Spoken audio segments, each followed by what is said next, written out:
feeling a little lazy today, but I'm going to do this video for all of you fine people. How are you doing? Well, do you guys ever be lazy? I'm sure you do. At some point, all of us are lazy. All of us procrastinate the work that we got to do at that point and say, hey, you know what? We got to do it tomorrow. Now, there are reasons for why we go about procrastinating, and there are obviously tools and learnings that we can have to avoid this very laziness and start being more productive. So in this video, I'm going to discuss six tools, six Japanese recommended tools or mechanisms that they use to bring about productivity, avoid laziness and procrastination. So this video is for all the entrepreneurs. This video is for all the students, all the professionals. Well, this video is for anybody who ever wants to get away from laziness, procrastination, and want to be more productive. So without any further ado, let's get started. So before we get into the six tools that can help us avoid procrastination, avoid being lazy and get more productivity, let's understand why do we do that in the first place. There are three broad reasons for me at least, and I'm sure that these reasons also will resonate with some of you, if not all. Reason number one is I become lazy or procrastinate things because I feel the task at hand is very boring. There is nothing new about it, and I like to pick up new challenges. I like to pick up newer questions. I like to solve newer problems. I like to fidget with newer things. So when I'm doing the same thing over and over again, it kind of gets boring and I want to procrastinate, not do it at that point, and turn out to be a little lazy. The number two reason why these things happen to me, at least, is because I am an absolute expert at the task at hand. So I decide to do it at the nth hour. Like doing these videos, I'll be honest, I can do this video on the go because I have a setup that's always plugged in. I just have to start talking and the video gets recorded. But because I have set the system in such a way, and because it's so easy for me to do it, I kind of push it backwards because there is expertise that I have, and therefore I don't want to do it at the time that I'm scheduled for. Sometimes I kind of push it back. The third reason is when the task is extremely heavy, which means it requires a lot of complex actions to be taken, some of which you may not even know. Chances are you don't even know where to start from. So it's pretty complicated and it's a huge task. It's going to take like the whole day or the whole week or the whole month of effort for you to see the results. Now, when such tasks are handed over to me, sometimes I kind of procrastinate because I want to know the plan and I don't have the plan. And am I getting to the plan? At times when I procrastinate, I'm not even trying to get a plan. So I kind of procrastinated because it's too big, it's too heavy, and I don't know if I want to start that today. I want instant gratification, which I guess all of us wants. Now,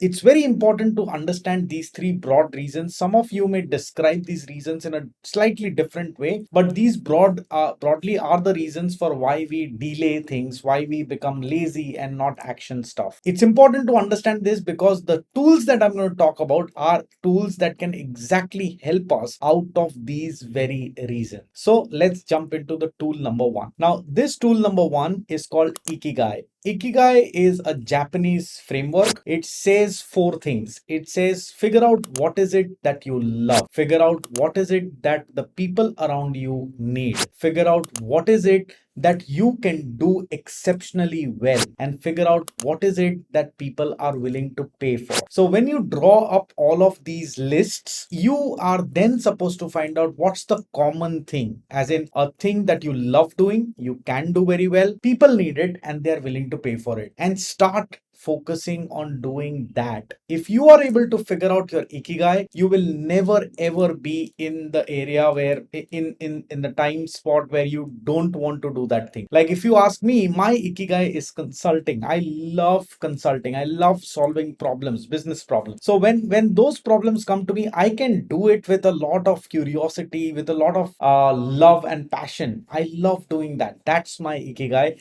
And fortunately, there are people who are willing to pay for it as well. So you got to figure out your ikigai, and that would eradicate some of your laziness, procrastination, and stuff like that. If you haven't figured out, keep looking. Tool number two is another Japanese tool. It's called Kaizen. Now, I'm a Six Sigma black belt, so I use this tool very often during my consulting assignments. So, Kaizen talks about making small improvements and doing those small improvements in large numbers. Now, it's a very, very effective mechanism. Normally, what happens in a company, in a business environment, management thinks of what is it that needs to be improved, and then it becomes like this one large project under which there are several smaller projects, and everybody is gunning to win that project. Well, if you don't have something like this happening, you can still do a enormous amount of improvement in your company by picking up small things. So everybody in your organization, if picks up one small thing that they can improve on in their capacity, they don't need approval to improve on that. That's the thing that they independently can improve on. And if you do this consistently, and if everybody does this, then at the end of the day, you will have a hugely improved organization. This concept of Kaizen also helps us, because when you look at complex projects, the gratification is not instant. But when you look at smaller improvements, you get instant gratification, and you're more prone to doing those small improvements. So don't wait for the transformation project to happen.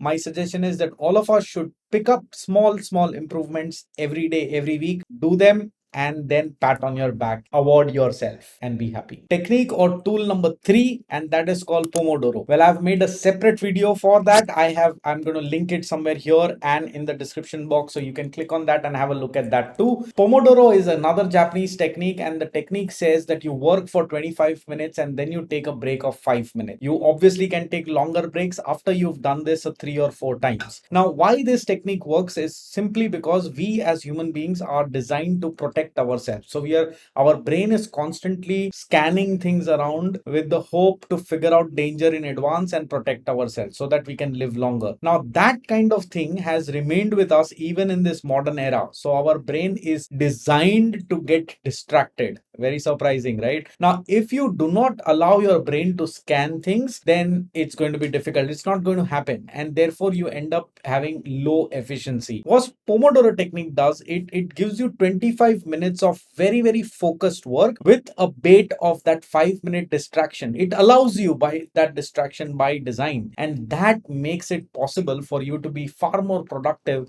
than you trying to focus for 2 hours or 3 hours. This tool is used by even students. My daughter uses this, and she gets wonderful results from it. So I'd recommend it to all the people who need to do focused work. 25 minutes of work, 10 minutes of break. Now, you can change this as per what it suits you, but this is definitely going to improve the amount of work that you're able to get done in a day's time. Tool number 4. Now, this tool is called Harahachi. Now, this tool is not necessarily an efficiency building tool like the previous ones that I discussed, but this definitely has a lot to do with incremental efficiency. Now, what does this mean? Well, this is a Japanese way of living. This suggests that you got to eat only 80% of what your actual requirement or appetite or hunger really is. If you eat only 80% of how hungry you are before you get 100% full, that kind of gives you enough energy to carry out your work and does not make you lethargic. For people who are into fitness, can tell you that when you eat a lot of food, when you feed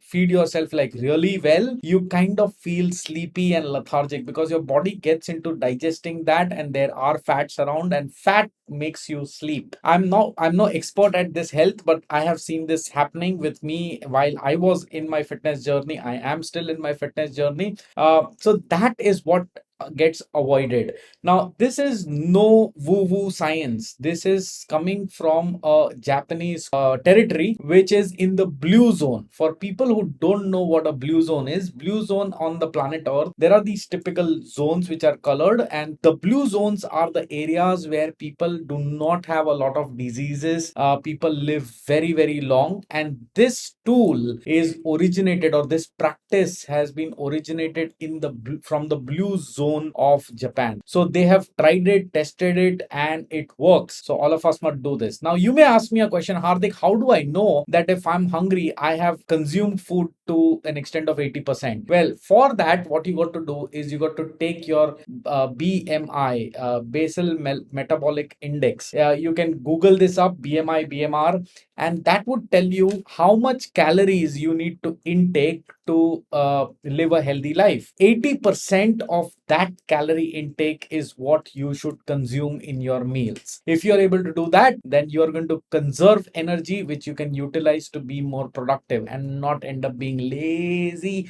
lethargic, and procrastinate. Tool number 5 is called Shoshin. Now, this tool or this method recommends us to approach every activity like a child. Now, what does that mean? When a child looks at something, for a child, everything is new, obviously. So it's easier for a child to do that. But let's say, for example, I said this video making exercise, I have done it like a million times. So I know it's very easy and therefore I procrastinate. But what I can do is I can apply this mechanism and think about, okay, what's new? What is it?